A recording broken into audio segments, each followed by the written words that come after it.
Estamos de volta com o Hora da Saúde de hoje. Nós voltamos com a doutora Larissa. Ela que é endocrinologista, está falando com a gente sobre o pé diabético. Para a gente começar, doutora Larissa, tem cura para o pé diabético?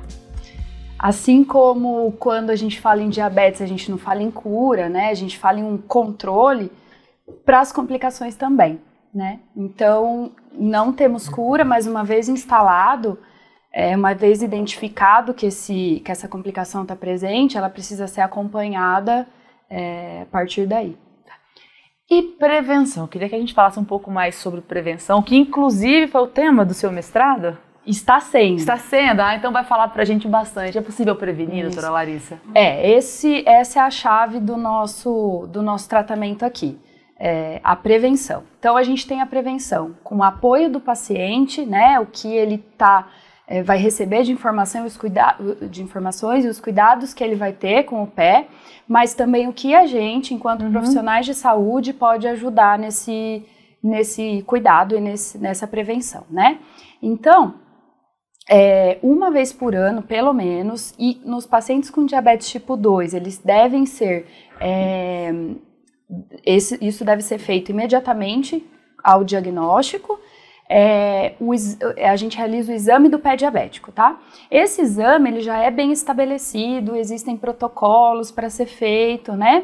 Mas, em geral, ele está muito vinculado à figura do médico e do enfermeiro, né? E a gente sabe que na nossa realidade, né, apesar do acesso de saúde ser bom, às vezes o contato direto com o médico, com o enfermeiro é um pouco menor. Então a ideia, até que é o tema do meu projeto, é ampliar essa avaliação do pé diabético para todos os profissionais de saúde que estão lá na assistência, né? Então por que não o agente comunitário de saúde que vai na casa daquele paciente que tem dificuldade de ir na unidade, por que ele não começar esse exame, né? Então essa é a ideia, né? Ampliar essa prevenção, só assim a gente vai conseguir diminuir as consequências, né? Que já melhoraram muito. Esse exame, ele é bem simples, ele demora em torno de 5 a 10 minutos, o material necessário é pouco também, em geral a gente tem disponível nas unidades, né? E ele é indolor. Então, que é melhor ainda. Que é melhor ainda. A gente só precisa que o paciente tire o sapato. Em geral, às vezes ele se incomoda um pouco, né? Não estava preparado para aquele exame, mas só depende disso. Então, é um exame bem simples, basta a gente colocar aí na nossa prática. Larissa, então, é basicamente também garantir mais informação e mais acesso, né? Isso. Informação para os profissionais que estão envolvidos no acompanhamento do paciente com diabetes e informação para o paciente, né? Então, algumas orientações que a gente sempre faz para esse paciente com diabetes, eu acho que a principal é a vigilância no pé. Então, todo dia, o paciente que tem diabetes tem que olhar o pé. Essa informação já é dada logo de início? Deve ser dada logo de início. Qual que é a nossa dificuldade? Às vezes, esse paciente ele não consegue olhar o próprio pé, porque ele tem a complicação na retina. E aí, ele não tem a condição de olhar o pé. Ou então, ele tem uma obesidade importante, ele não consegue acessar o pé para enxergar também. Então, a gente tem algumas estratégias. Se tiver alguém da família, né? Ou então usar um espelho para olhar os pés. Também tem essas estratégias. Tem algumas estratégias. Mas sempre vigiar esse pé. Outros cuidados, o paciente com diabetes, ele tem a pele bem mais ressecada, justamente por essa alteração nos nervos. Tendo a pele mais ressecada, ele favorece o aparecimento das rachaduras, né? Então, essas rachaduras, elas são evitadas com a hidratação. Então, a rotina do paciente diabético, o ideal é que seja a higienização, então, durante o banho, lavar os pés, né? Que ele tenha uma estrutura, que ele possa sentar para lavar os pés, né? Principalmente o idoso, para não ficar equilibrado numa perna só. Lave bem os pés, seque muito bem, principalmente entre os dedos, que é um local que fica mais úmido, né? E aí favorece o aparecimento das lesões, né? Principalmente por fungos, as frieiras. E passar o hidratante, depois que ele estiver bem lavado. Passar o hidratante todos os dias. Aí evitar o hidratante entre os dedos, né? Evitar o hidratante? Por quê? Porque senão ele vai ficar mais úmido. Então eu sequei da umidade da água, né, do banho, e aí eu vou hidratar. Se eu colocar o hidratante entre os dedos, eu vou deixar essa área mais úmida, certo, né? E aí é um problema que pode gerar aí alguma ferida, né? Outros cuidados que a gente tem que ter para orientar os pacientes é não mexer nos calos. Isso é difícil porque calo dói. E não é todo mundo que tem acesso a um profissional que possa conduzir isso, né? O ideal é que todos tivessem acesso a um profissional, a um podólogo, né? Para fazer esse cuidado. Então, manicures, a gente orienta para não tirar cutícula. Isso como prevenção ainda? Isso ainda como prevenção. Imagine um paciente que tem uma circulação ruim. Aí vai lá na manicure. Machuca, né? E aí essa ferida no pé, ela evolui de uma maneira pior, né? Cuidado com o corte das unhas. Então, de preferência pedir para que alguém corte, porque esse paciente, vamos lembrar, ele não tem a sensibilidade alterada. Então ele está cortando, ele não percebe se ele pode cortar o dedo. Pode cortar o dedo, né? Cortar as unhas não muito rentes à pele e nem fazer a curvinha do lado, né? Deixar ela mais reta para não ter para evitar de machucar, né? Que essas unhas fiquem encravadas também, né? E cuidado com os calçados, né? As meias, de preferência brancas, por quê? Se ela tiver alguma lesão que não foi vista e que sangrou ou tiver com alguma secreção, uma área de pus, ele vai aparecer na meia, né? Branca. Outra coisa é evitar as meias com costura, porque aquela costura pode machucar, né? Meias de algodão que favoreçam a transpiração do pé, tá? E o calçado que não machuque. Então, o calçado que a gente gosta de usar, de bico fino, salto... Nem pensar. Porque a chance de causar uma lesão, um machucado é maior. Larissa, a gente pode dizer que a sensibilidade dos pés da pessoa que tem diabetes diminui em torno de 90%? Se for pra gente mensurar? Pode, até 100%. Esse exame simples que a gente faz alguns testes com os fiozinhos e eles vão relatando pra gente se estão sentindo. Para mensurar justamente essa sensibilidade. Exatamente. E muitos pacientes que nunca fizeram esse exame, quando a gente testa, eles não sentem absolutamente nada. Nossa. Então a gente testa com esse fiozinho, a gente testa com um aparelhinho que treme, né? Então a gente percebe se ele sente a vibração, né? Temperatura, que é super importante, então a gente testa se ele sente o quente e o frio.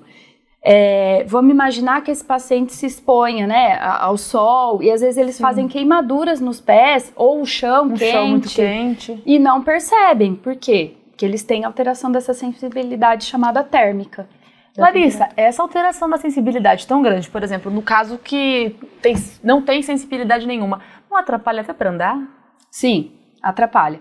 Esses pacientes também, eles têm alteração na mobilidade dos pés. Então, se a gente pedir para ele movimentar o dedo, ele tem mais dificuldade, né? Então, tudo isso são fatores que associam. Se eles tiverem aquelas microfraturas, também ele tem dificuldade de deambular. Mas tem uma série de alterações até anatômicas no pé, aquela curvinha do pé, em geral, ela ou aumenta aquela curvatura, os dedos ficam mais encurvados, isso gera dor e dificuldade para andar. Nossa, interfere completamente na qualidade de vida desse paciente. Muito, muito. E quais os cuidados, Larissa, essenciais para quem já desenvolveu o pé diabético, já tem esse problema? Tá. Nesse momento, então, a gente, em geral, faz um acompanhamento na unidade básica, na atenção básica, que é fundamental, mas ele começa também a ser acompanhado pelos especialistas, né? Principalmente o cirurgião vascular, né? Para avaliar essa perfusão, né? A circulação. Nesse momento, o ideal é que ele use calçados adaptados para ele, né? Então, em geral, a gente faz a medida exata do pé, vê as áreas que tem maior pressão que são as áreas onde forma calo, né? O calo é formado pelo atrito, né? E pela maior pressão. Então, o ideal é que a gente tire toda essa pressão do pé. Então, são palmilhas, são adequadas, são calçados que não tem costura por dentro, né? A gente entra um pouquinho na questão do custo, né, desses sapatos e na parte estética, que eles não são muito bonitos, mas dependendo da lesão e do acometimento, eles já são indicados. E aí aquele exame que a gente fazia uma vez por ano, ele passa a ser feito pelo menos a cada 6 meses, para que a gente evite as úlceras, né, e as amputações. Sim. Doutora Larissa, o pé diabético, ele escolhe gênero ou a idade? É mais comum em homens ou mulheres ou em determinada faixa etária? Tem isso? Ele acompanha a prevalência do diabetes em geral, né? Sendo uma complicação da doença. Mas, em geral, a gente tem mais acometimento da população masculina. Masculina? E por conta do acesso à saúde. Então, a gente já sabe que os homens costumam procurar menos o serviço de saúde, né? Então, até o diagnóstico de diabetes, ele tem essa diferença. A gente estima que pelo menos 50% dos diabéticos ainda não sabem que são diabéticos. Então, a questão do gênero é mais vinculada a essa parte. A procura pelo cuidado mesmo. A procura pelo cuidado. E cerca de 40% dessa população com diabetes ainda não sabe, o pé então já pode estar sofrendo aí sem que a pessoa saiba também. Sim, o pé e todos aqueles órgãos que a gente já falou. É muito comum que ao diagnóstico a gente já identifique todas essas complicações. Inclusive, em uma condição que a gente chama de pré-diabetes, que não deve ser tida como uma pré-doença, e sim uma doença com característica diferente do diabetes, eu já posso ter essas complicações também. Então, preciso muita atenção. Doutora Larissa, e quais profissionais de saúde podem contribuir para um cuidado adequado? Eu falei sobre isso com o Marcelo no primeiro bloco, mas queria falar novamente com você sobre isso. Tá. Às vezes a gente associa assim, né? Eu sou diabético, eu tenho que acompanhar com o médico endocrinologista, né? Mas a atenção primária, ela é perfeitamente capaz de fazer esse acompanhamento, né? A gente tem que fazer o acompanhamento com o especialista nos casos mais complexos, né? Com o tratamento mais difícil.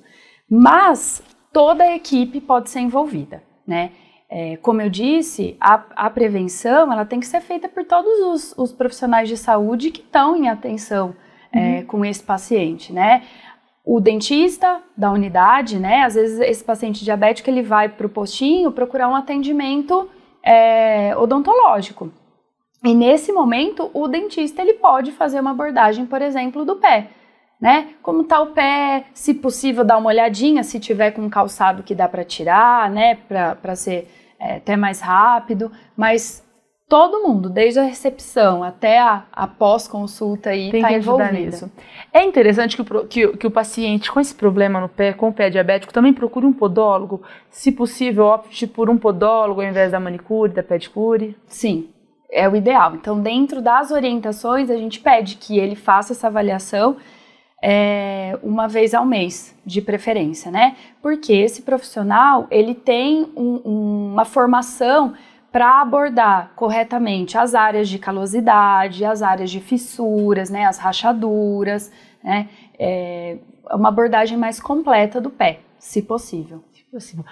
Doutora Larissa, eu quero te agradecer, muito obrigada pelas orientações, pelas informações, eu tenho certeza que ajudou bastante o pessoal aí de casa, quem precisa dessa ajuda, dessa informação. Eu que agradeço, foi um prazer estar aqui com vocês. Esse foi o Hora da Saúde de hoje, você pode conferir tudo que rolou aqui no programa na íntegra, é só ir lá no nosso canal do YouTube, youtube.com/Hospital de Amor. Tá com alguma dúvida, quer interagir com a gente? Vai lá nos comentários também, pode deixar sua pergunta, quem sabe a gente responde em um próximo Hora da Saúde. A gente se encontra em um próximo programa.